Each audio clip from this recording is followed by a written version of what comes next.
Okay, so I know I said I was gonna do the other routes later, but you know what? I was. It's stuck in my head. Okay, I'm just gonna do Griff. Okay, it's fine. I'm fine.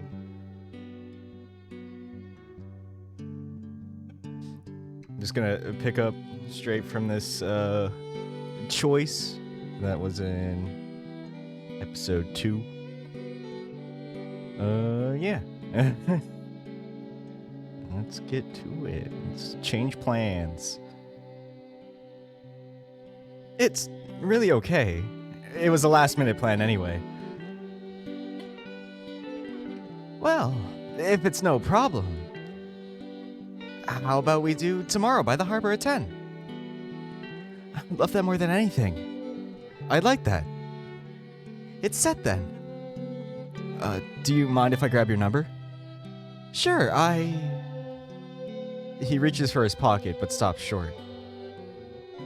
Shoot, I didn't bring it with me. It's a bit of a distraction on walks. He doesn't want to talk to you. Take the hint. But if you write down yours, I'll send you a message. Don't get your hopes up too high. Oh, okay. Sal, do you have your sketchbook? Not on me. He's just gonna disappear again. Shit. Hey, it's cool. I'll see you tomorrow. We'll do it then. Will you? Yeah, tomorrow. Our eyes stay on one another. The streetlight above us pulses. It's late. I should get going. Yep. Come on, Rye. It was nice to meet you, Griff. You too, Sal. We cross ways under the streetlight. As we brush past one another, he speaks. 10 tomorrow, by the harbor. Don't forget. His smile spreads to me. I nod back. I won't.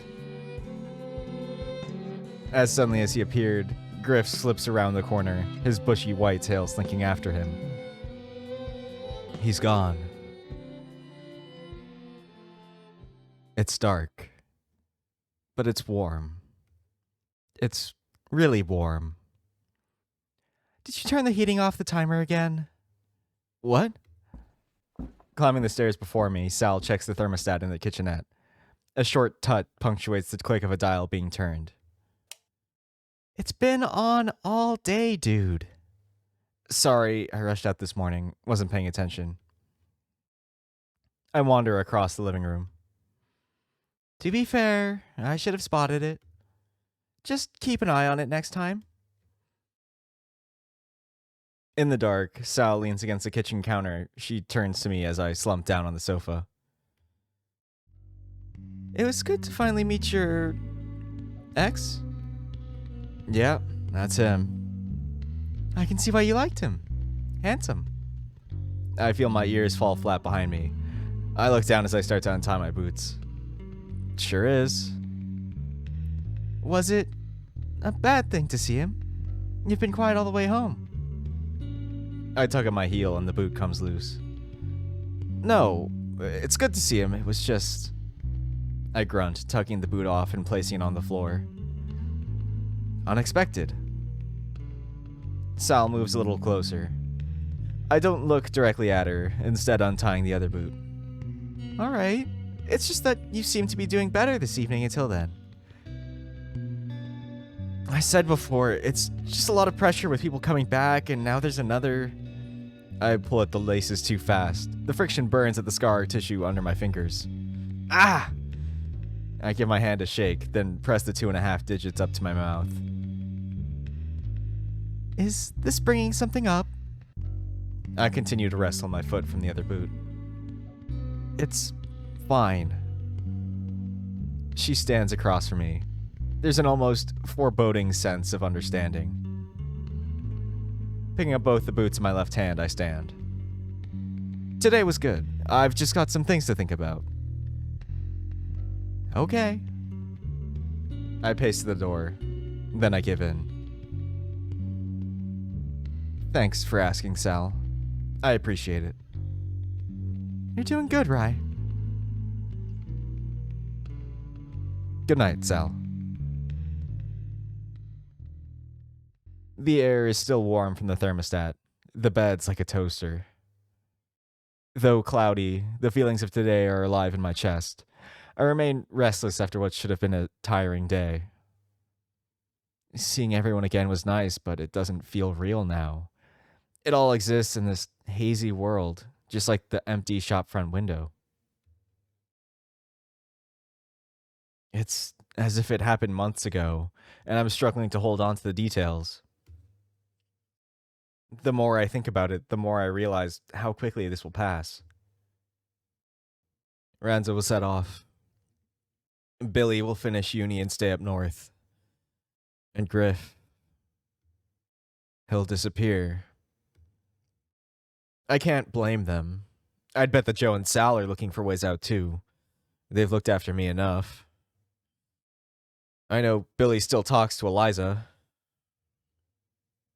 They probably talk shit about you. You should have left when you could. You know how to manage if it happens. Starlight bleeds through the thin curtains and picks out the edges of things laying still. An open bag on my desk. Today's clothes draped over a chair backrest.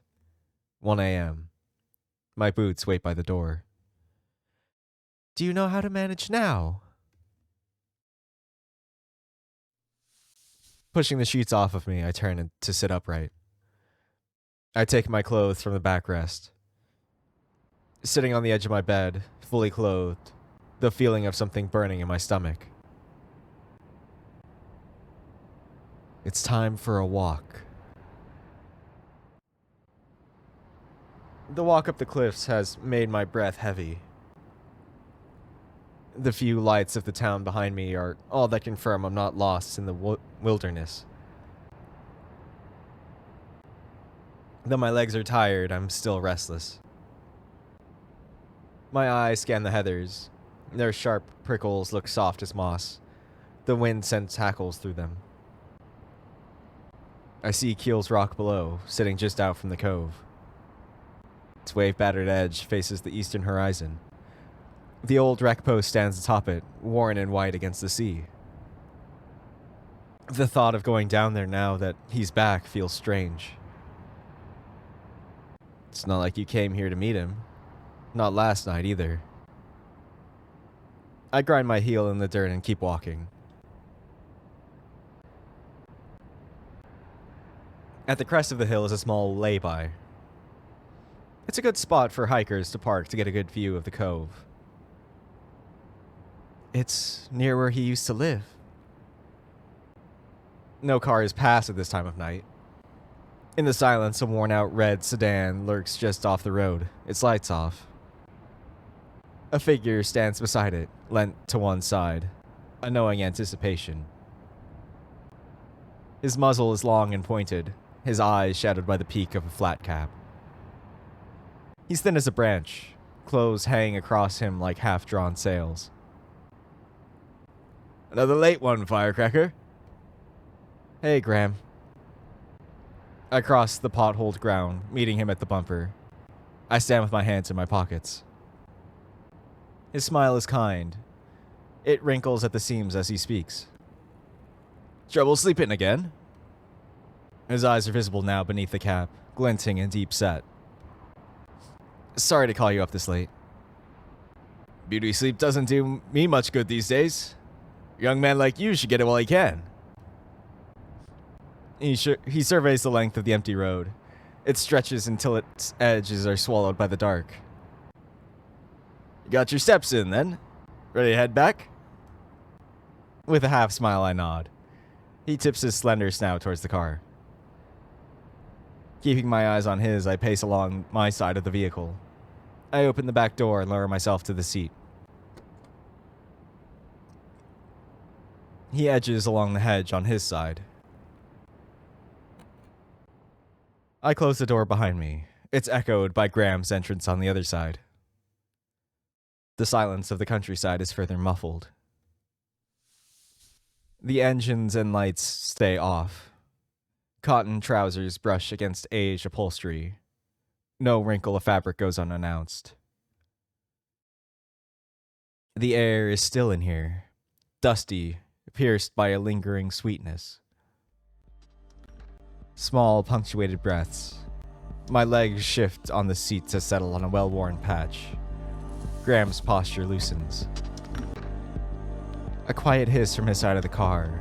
A breath is held, then. White vines of smoke crawl across the silhouette.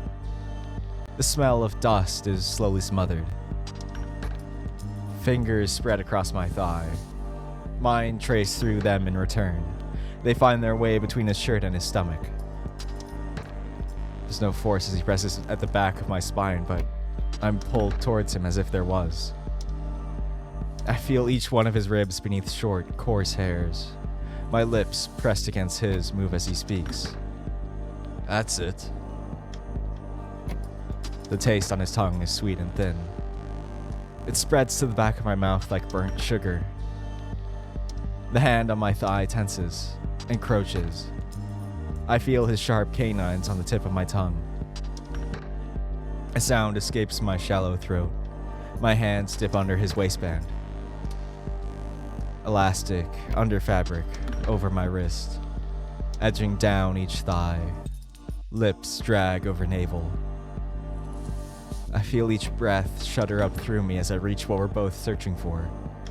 I already know what he's going to say. Good boy.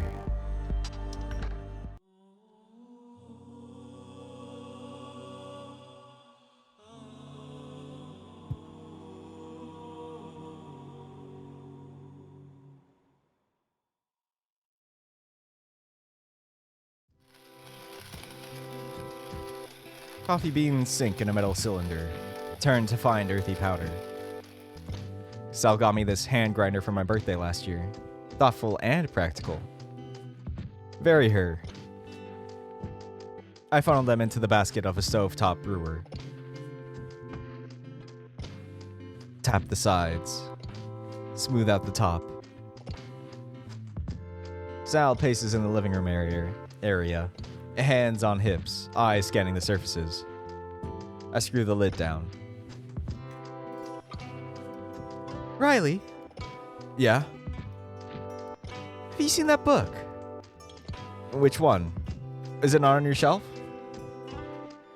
It was that business management one. I kept it out here. I light the smallest hob and place the brewer atop it. Don't remember. What's it called? Something like Mercia's Guide to Profit Margins. It was rubbish. I eye the flickering blue flames of the stove. Sounds a bit religious. Mom lent it to me. Ah, of course. I'm dropping it back when I pick up the car later. How are you feeling about it? Fine. She's out. Dad got back yesterday, so she'll use his one. It's nicer. I reach up to grab a small cup off the shelf. Oh. I didn't realize he was back in town. Yeah, it's been a while. He still live up in Borough Key? Key. Borough Key? Yeah. Yep. Bubbles rise somewhere in the pot. What do you need the car for? Weather's looking good on Saturday. Then we could go to the beach. Not sticking around in town for the festival? I thought a beach party would be a bit more personal. I find the main procession a bit overwhelming. Fair. How's the weather look? Says it's gonna be sunny. Heat's picking up too. Wind rattles the window frame. Believe it when I see it. Anyway, you're up early. Did you sleep better last night? Not really. Did you go out again? Yeah.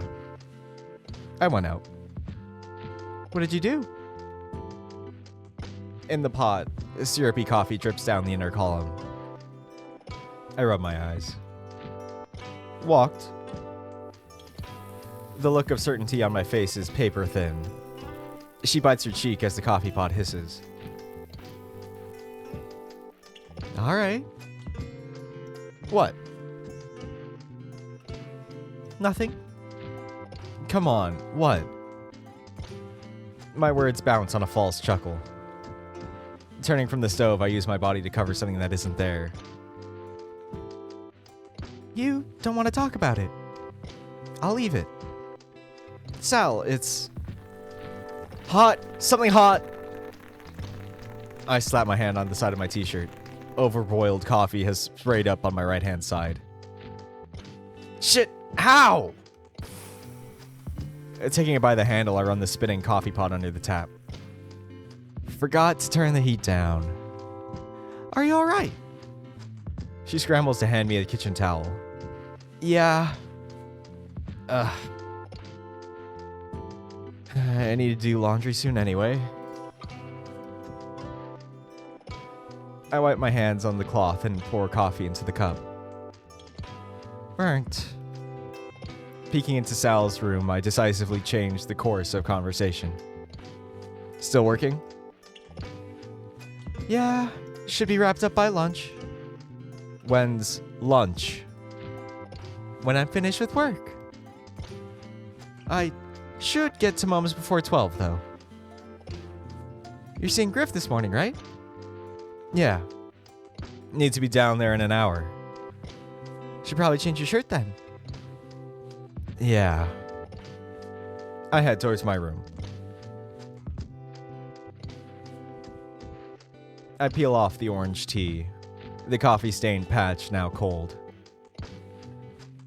I wipe my side with it, then fling it into the laundry bin. Anything else on today? She calls from the living room. Nothing set in stone.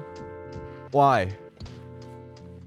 After I've got the car, I'm going to get something for Ranzo. Want to come with? I slide the hangers left and right inside the wardrobe. Sounds nice. What are you thinking? Was thinking of finding something in that bric-a-brac shop. Antique, secondhand, vintage. Sure. Price range? I'm keeping it to a $5 each. 20 sterling maximum. There's a jacket at the end of the rail, with something peeking out from under it. A black shirt, maybe? I push my hand under the collar. It falls on rough velvet. Delicate lace shimmers on its edge. The dress hangs there, its thin supports tied around the coat hanger's neck. Forgot this was here. Riley! I slide the coat hanger back to the end of the rail and snatch up something bright. Sounds good. Great. I'll give you a call when I'm done with the car. She continues her search around the room. My ears spring up through the neck of my mustard yellow tee as I pull it on. I should wear this color more.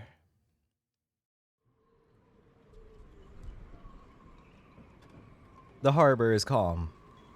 Gulls perch on whitened mastheads. They rock back and forth like the feeling in my gut.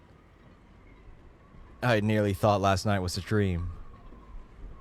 I look around for proof it wasn't. Almost immediately, my heart stumbles. Amidst the familiar scene, a pale figure reclines against a railing. His open shirt billows across a yellow tee beneath. One foot crosses behind another, laced tight in black shoes. His gaze finds me. Riley! Hey, hope I didn't keep you waiting. Griff checks his watch. Not at all. 10 exactly. It's more like 10 past. Right. Good. Shall we walk? Sure. Griff runs his fingers on the railing as we walk, small claws ticking on the salt-lashed iron. I've missed it here. You have? Of course. It's nice being by the sea. You've got plenty of coastline in the Republic, don't you? Yeah, but it's not the same. This place has a different charm to it. Got some good memories here, too. It makes me wonder what I've missed out on over here. I smile and shrug. Not much. Come on, must be something. If I name one thing that's changed, it's places closing down. Griff points back over his shoulder to Mildred's fish and chip shop on the corner. Seems like some have opened, though. It's new, but it's an Emmett business. Emmett business? You must know what an Emmett is. He shakes his head. It's like a tourist. Someone not from Kernith. Am I an Emmett, then? Well, you lived here, right? So, technically not? Technically.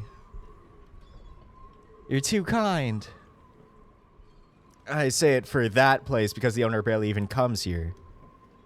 They're a chef from upcountry. She's not even called Mildred. About 3 of them sprung up overnight in different towns. So it's not authentic. Is that the issue? You're sounding bitter. To be honest, I just miss the chip shop that used to be there. It was cheaper. Is there anything that hasn't changed that you're glad for? That's a good question. My brain skips over memories of the town, searching for something constant and comforting. Say a place. The old chariot. See that pub back there? We used to go there when we were kids. Griff pauses, bemused. To a pub? I say kids, I mean more like when we were 15 or 16. He chuckles. That's definitely still kids. Well, it was either that or get some tinnies and go sit along the harbor doing balloons. That'll impress him. There wasn't much else to do if it wasn't summer. And that's why it's dead this time of year. Other than go walking around the cove. Griff's smile turns down a little. Sorry, I know things were difficult last time I saw you. Things have picked up a bit since then, thankfully. Liar. He stops. Turns. His smile comes back. Brunch sound good to you? With nothing but coffee in my stomach, I jump at the offer. Definitely. Anything in mind? Griff nods over to the Harborside restaurant. It's quite a fancy one. Floor-to-ceiling windows. Contemporary interior. I definitely can't afford it. Sure. Great. Let's see if they have a table. Would you like to try the wine, sir? A plucky waitress offers a bottle to Griff. Please. Everything in this place shines a little brighter. Sunlight sparkles through the wine as it's poured.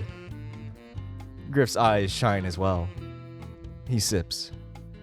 Lovely, thank you. The waitress nods, smiling, and steps away with a snap of the heel.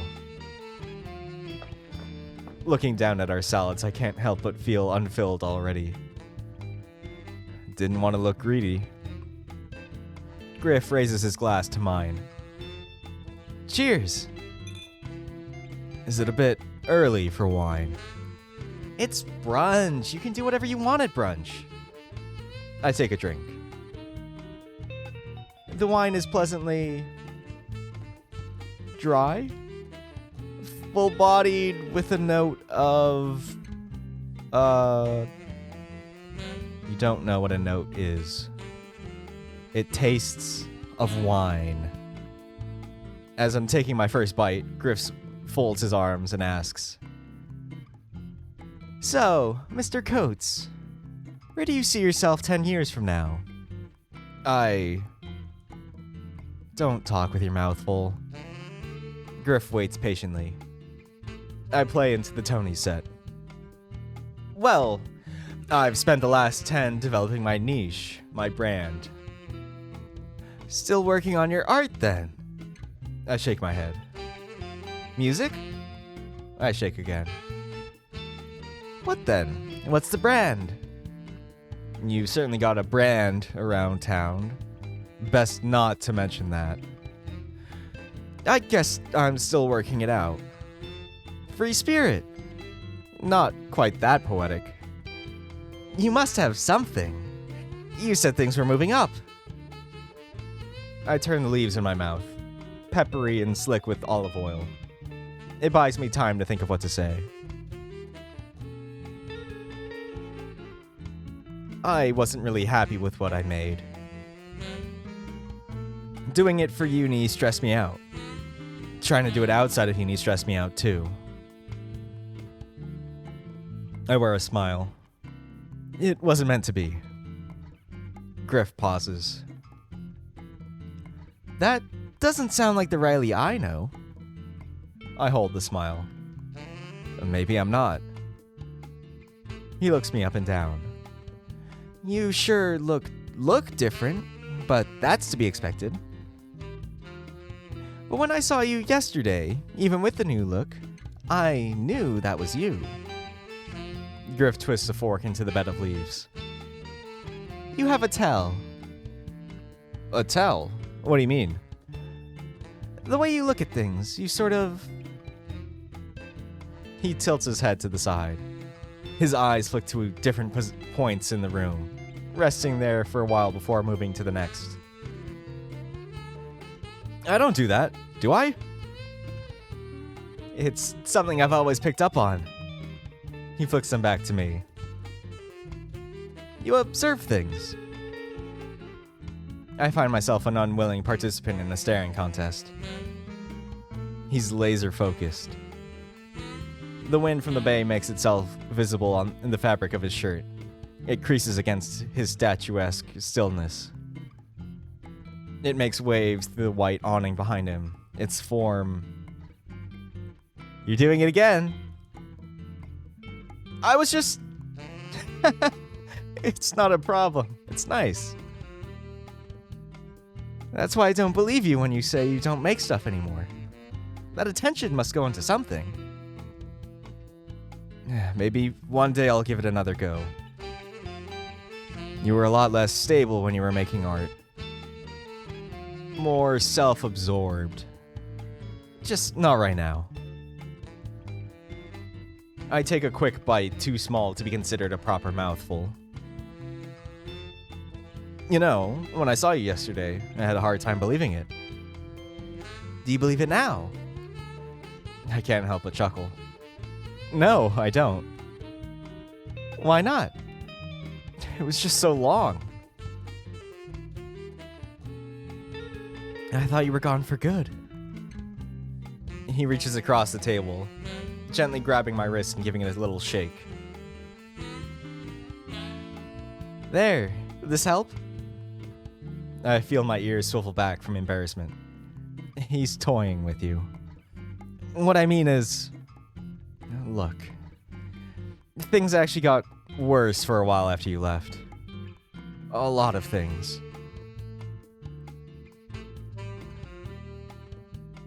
His grip loosens. Do you want to talk about it? Not right now. It was a while ago. A lot happens in a decade, I get it. A decade. Makes it seem even longer. I'm on the other side of it now, though. I suppose I'm working out what I'm doing now I'm here. Yeah, you're being a bit too open about all of this. I trust him. It's a fine place to be in. Speaking of the present, what's on the agenda today? Ranzo got promoted at work, so I'm meeting with Sal to get him a gift. That's nice. What are you gonna get? Not sure, really. He's a sailor, so something on that theme. Griff snickers as he looks across the harbor town. Do you think you'll find anything? It'll be hard to find something that isn't a tourist tat. Sal always picks out good gifts, though. She knows a bit about naval history, too. Oh, yeah. She had a military jacket on yesterday, didn't she? Yeah, but that's all aerospace stuff. More her thing. She doesn't really like people bringing this up, but you deal with old stuff, right? Ever heard of the Roseville Shipping Company back in the 1800s? His ear twitches, intrigued. I've seen the name around. That's her family. Damn, really? They still in the freight business? They got bought out back in the 50s. Maybe the 40s? I don't remember. Either way, they got a good payout and invested it. Sounds smart. And what do they do now? Her mom helps out at the church. Her dad used to be headmaster of the school we went to. Headmaster? Like a principal? Sounds like a stressful job to take when you've got money to spare. Yeah. I think it was. Hello, gentlemen. How are you finding everything? It's great, thanks. Can we get some more wine? Of course. She tops up our glasses while Griff makes approving chatter with her about the weather. When the waitress leaves, Griff turns his attention back to his plate. There's silence. A gap in conversation. What's wrong? He's been making the effort to carry this whole thing. He asked the questions, picked the wine, kept things rolling. I feel out of place in this restaurant and in this conversation. Say something. Start a conversation. What is there to say? Are you seeing anyone at the moment? His eyes go wide for a second. A shallow laugh. He brings a napkin to his mouth. I've seen some people. Seen. You know what he means. I've had some interest. Here and there. On and off. I haven't decided to lash anyone to the mast yet, though. God. It's kind of tricky, though. I'm never in one place long enough to put down roots, let alone really consider something like that an option. You should put down roots here. You should quit your job and move here, and then you can consider it an option. Yeah, I bet. I guess it comes with the territory, right? Yes, so. How about you? Anyone? Oh, yes. Our Riley has the pick of the lay-by. No. Bet you've had some good ones, though. What do you mean? Come on. When we were young, you'd take me for walks by the sea. You'd draw, you'd paint, you'd write songs. You're a romantic, Riley. It's written all over you. I don't know about that. Don't hide it. Tell me about all the teenage crushes. Bad idea. The first loves. Even worse idea. The whirlwind boyfriends. Hell, maybe even a girlfriends if the years gave you a change of heart. Definitely not. Do you really want me to? Do it in your Riley way. Paint the scene. Please don't do this. Well, I close my eyes. Blot out the world around me. Do my best to ignore my own calls to stop.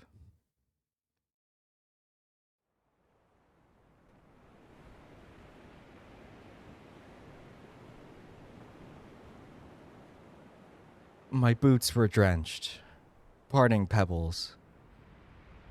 Crouched as crystal-thin waves rolled over. The sun dipped half between the sea and the sky. its color seeping into both. A lantern made from wicker and paper swayed on the surface. Something burned inside, face down. It was morning, so you could barely see the lantern's light. I hoped I hadn't been too late. I watched it drift slowly out along the sunken causeway. Though I wanted it gone, I cried for sending it away. It had to go. It had to go. Hey, you okay? Someone stood behind me. They must have been there a while. Tide's coming in. You'll get caught if you don't move soon. I kept my eyes on the lantern, ears deaf to the land until a sigh cut through my temper. He stood beside me, facing the same horizon. What did you put in there then? I didn't answer. Just a sniff. Yeah. I got ones like that too. I don't do that lantern thing though. His hands hung down, black as coal. He shone bright in my periphery. My eyes still followed the lantern. It swept towards Keel's Rock. You wanted to forget it, right? So forget it. Don't look at it. Look at me. I had to force my eyes shut to tear them from the sea. Look at me. I opened them to a new world. Kind and piercing, his eyes were the first to greet me. Then the bright clouds around them. Sea air whipped at his clothes, his black hand palm up. I had not seen somebody like him before. My hand had never felt so safe in that of a stranger's. I was pulled, weightless, to my feet. You're cold. Come on. I live just up on the cliffs. You want to come in? The edge of a salt pale house poked above the heathers of the headland. Thank you. We turned our backs to the lantern and to the sea. I walked with him, parting pebbles together. He brought me back to land. That's how I met my first and last boyfriend. Riley. I feel my chin wrinkling. I swallowed the feeling. Good story, right? Have you really? No. What can I say? You set the bar too high. I'm sorry for... I shouldn't have brought this up. I brought it up. I asked about relationships. It's all right. Everything good for you, gentlemen? The waitress is back. Griff switches gears. Wonderful, thank you.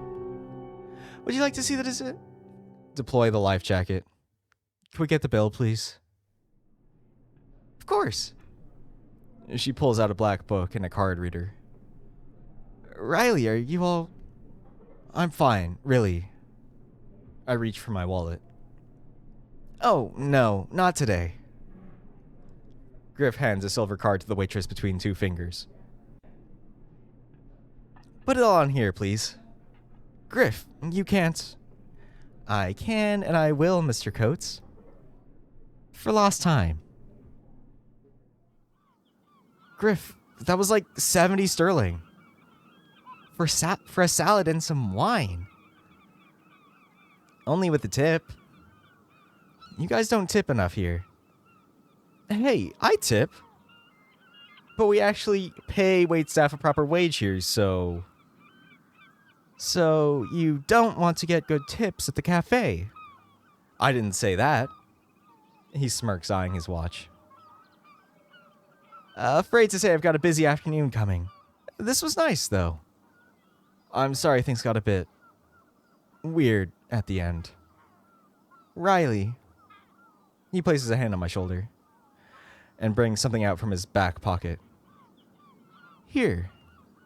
A napkin. A phone number is written on it. I'd be happy to do this again, but if you have any other ideas, let me know. You're the creative one, after all. I take the napkin in my hand. Hold on to it as tight as you can. I'll text you mine. Look forward to it. I'll see you soon, Riley. Griff waves, then disappears up a thin, hilly street. I fold the napkin into my wallet and just stand there for a while. How did I pull that off? Alright, that's a good first episode for Griff. Ugh. I was talking about this or somebody was talking about this in one of my VN Discords I'm in, and they're like, VN just has a way of making you yearn for things, and it's so true. Ugh. As always, thanks for watching, and I hope you liked it, and I hope to see you next time. Bye.